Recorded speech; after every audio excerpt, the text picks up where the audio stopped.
Good morning, everyone. Welcome to the Pontifical Academy of Sciences.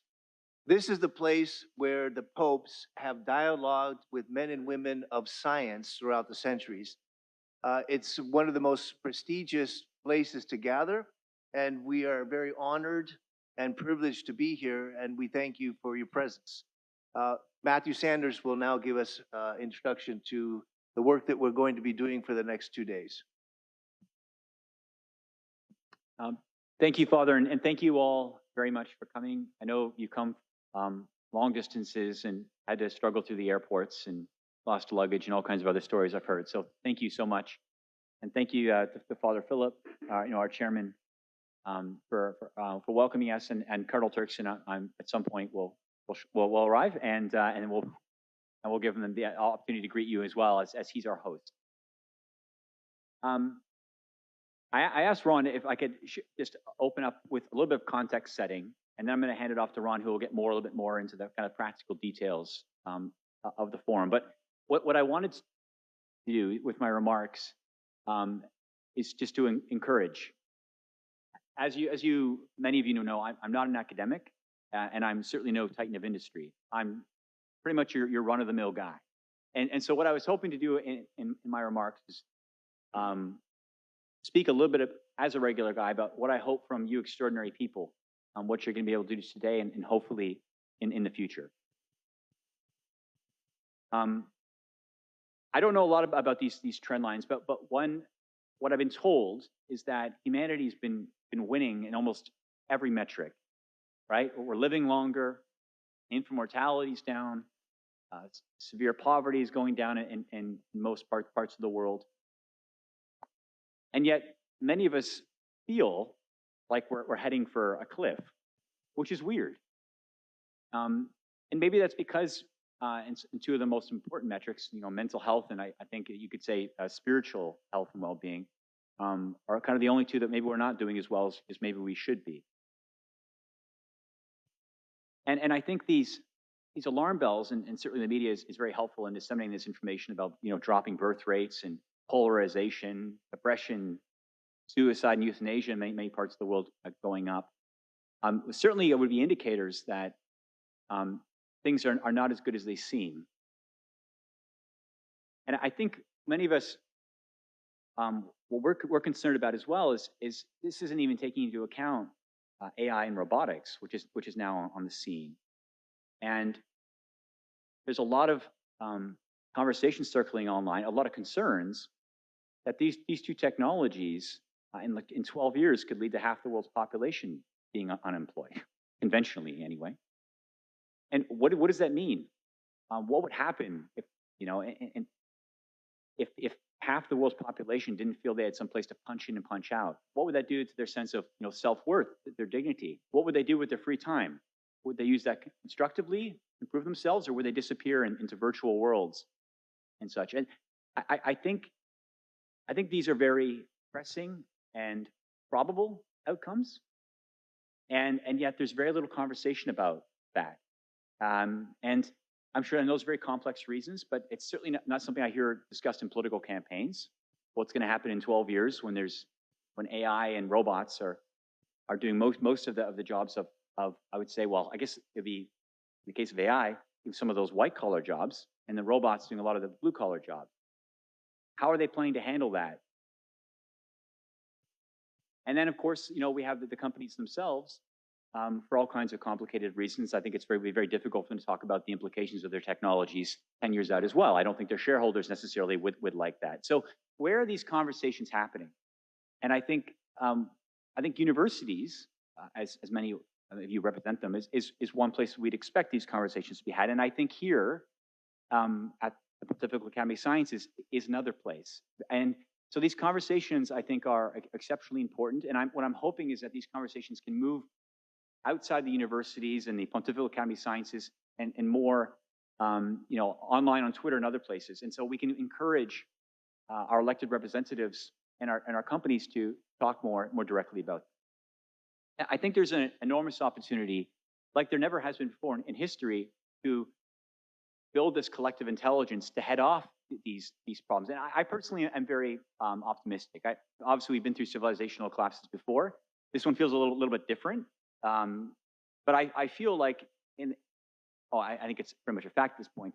Never before has humanity had the ability to learn from the mistakes of the past than we do today. I mean, the internet is incredible, right?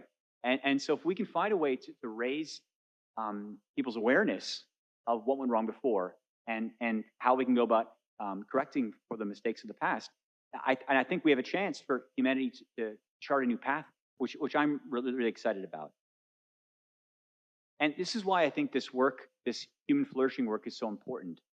And I give a lot of credit to the Harvard team, which Tim is representing, for really doing the groundbreaking work here. But I feel like the human flourishing kind of framework we built, which is tapping into the works of multiple stakeholders, I feel it's a blueprint for heading off civilizational collapse. If we know what people need to flourish, right? If it's right there in front of us, then we should be able to have a conversation and encourage elected representatives in our companies to ensure that we're doing everything we can to mitigate the possibilities of heading for collapse. And so I don't think we've had something like this quite before. And so I'm very optimistic that if we are able to continue to work to develop, because this work is only beginning, and share it as widely as possible with as many people as possible, I think we can make a real difference. And that's my final comment is, I think that what I really want to encourage everyone to do is to keep the work continuing. So I know that we're all working in respective institutions. In academia, typically it's about publishing and research, but working to continue to dial up all your respective insights and integrate them together to get those insights off the bookshelves and into the hands of entrepreneurs and others who can innovate and develop solutions to improve our world. And to remember that this work, this is about the future. This is about future generations, right? This is about our kids and our grandkids. We have to succeed, and I think we can. And it's our responsibility to make sure that we're setting them up for success as much as we can. Sorry for the long remarks, and I'll just hand it off to Ron. Well, thank you, Matthew, and welcome everyone. My name is Ron Ivey, founder of Rembrandt Collective, a consultancy that works with corporations and philanthropies on social impact. I'm also a research fellow at the Harvard Human Flourishing Program with Tim and some of our other colleagues that have been a part of the work. I've really enjoyed the last few years of working with Matthew and Father Philip on Humanity 2.0 as a consultant. And part of what I want to do is just talk about what the journey we've been on and where we're at now. This is kind of a point in time of a series of collaborations and conversations that have happened over the last few years, and then talk a little bit about where we're going the next 2 days. So in terms of the past couple of years, I think the initial vision, I think Matthew and Father Philip had, they're both very humble. They won't talk about their accolades, but Father Philip's one of the leading experts on AI within the church. Matthew is a practitioner of AI within the church. If you haven't had a chance to check out Magisterium AI, pretty incredible tool that he did in his spare time over the last couple of years in terms of using artificial intelligence to read and understand church teaching from the last 2,000 years, and then be able to access that in a very practical way. So you have two individuals here that are leading thinking and actual work on artificial intelligence. But as they're in this experience, seeing that there's an opportunity to have a new dialogue, a new conversation between the tech world, which they're engaging with at the very highest levels, and other worlds, the world of academia, the world of the NGO world, etc. That kind of conversation is very difficult, as Matthew has alluded to. We have different motives, we have different purposes, we have different goals, we get measured in different ways. Some people get measured by the number of research articles they're punching out, others get measured by quarterly returns, different value sets. So we've had to experiment over the last few years on how do we collaborate and figure out ways to find what Matthew calls middleware between these two technologies, or another analogy Matthew Lee from the Harvard team talks about, connective tissue between different institutions to really wrestle with some fundamental questions. I was at an event a couple weeks ago where a woman who's leading efforts on bringing African voices into the large language models and African data into what is right now predominantly data that's coming from the West. And she said something about the idea of AI as a gift. And I think it's easy to think about it as, you know, the threats and the opportunities on the financial side or the technological side. But she talked about it from a philosophical side. And it's actually a gift for all of us to think about our shared humanity and our shared humanness. That's the questions we're wrestling with today. We're going to walk through some of the trends, both the opportunities and perils of AI. Father Philip and some of our distinguished panelists are going to talk through that. We'll talk through some of the binaries that maybe we need to overcome, the doom versus boom that we're all in right now. You might be on the boom side. You think that AI is going to solve every problem that we have in the world, even, you know, as the minor problems of how to parent a child. I mean, that's a bit strange, but or you think on the other side that it's a total doom and it's going to destroy the entire planet and humanity. And there's legitimate reasons for both sides, but what we're wanting to do is move beyond that and have a more grounded conversation about human flourishing as a way to come back to that conversation to say, how do we use these technologies for human flourishing? So we'll spend time in the later part of the morning. We've worked with a committee of multiple academic institutions from diverse disciplines, economics, social psychology, sociology, philosophy. I'm looking at all of the individuals across the way that are part of this that have developed a human flourishing framework to really try to wrap our heads around what is human flourishing, how do humans flourish, and what are the elements of that, and how do we think about it not just in an individualistic way, but think about our embeddedness in nature, our embeddedness in society. And then in the afternoon, Matthew is going to kick off a conversation about, okay, as we're understanding human flourishing, there's impediments to human flourishing that we're identifying in the data and the research. How can we have a better understanding of those impediments? When we think about, I think that there's Catan over here has been working on the SDGs and thinking about the goals that we're all trying to achieve as a planet. The complexity of those. How do we think about prioritization? How do we think about how do we focus our resources within our institutions or within our communities? That's part of what we'll talk about after our lunch. And then we'll have some great panelists and experts on, okay, we have kind of initial ideas and provisional ideas about flourishing based on the research and the community that we've been working with.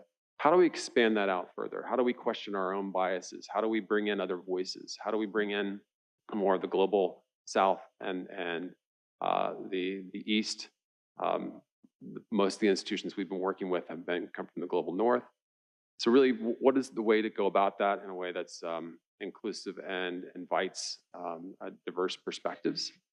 And then the latter part of the day, we have a distinguished speaker, Dennis Snower, who has been a joy to work with over the last year on some of our incorporating economic thinking into some of our questions.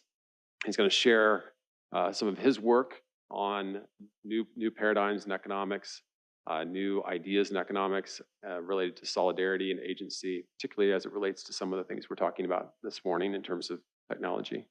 And we'll have a panel after that to share reflections and responses from the business community, some folks that have done some leading work on social impact.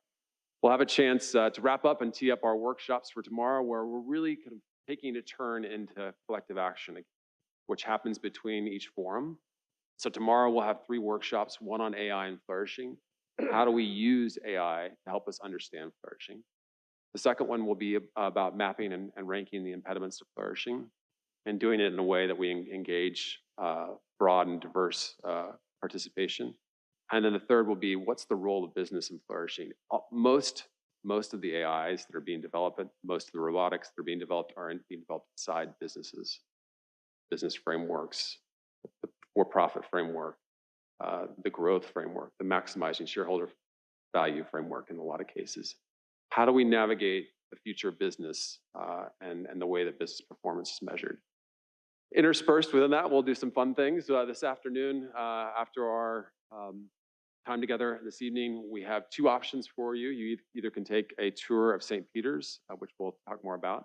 And then also, James Pavelski is going to do a really special experience for us at Palazzo that we're going to this evening, just before the reception, starting at 6 p.m., where he's going to take us through an experience of art and talk about art and flourishing, and the role of art flourishing.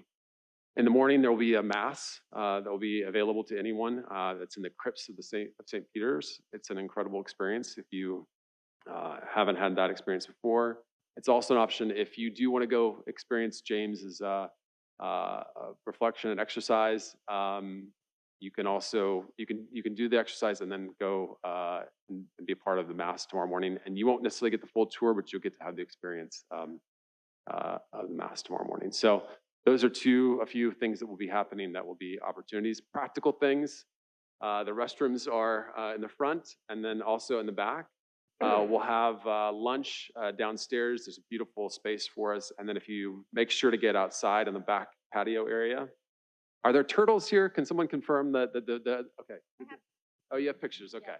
So you can see the Vatican turtles, which are famous. If you have kids, you can take pictures for those. So yeah, so we just want you to feel welcome. I think one of the things that Matthew Lee, who unfortunately couldn't come here, who's really done a lot of the driving work in the in-between time because of his son's graduation this weekend. We talked about this group as a community of friends seeking the truth together. And that's really the spirit that we're in. We're coming from very diverse intellectual backgrounds, maybe spiritual, non-spiritual backgrounds, etc. We just want to be generous to each other and hospitable to each other as we pursue the truth together. So I want to welcome you again and thank you, Matthew and Father Philip, for this opportunity. I'm going to turn it back over to Matthew to introduce our next component.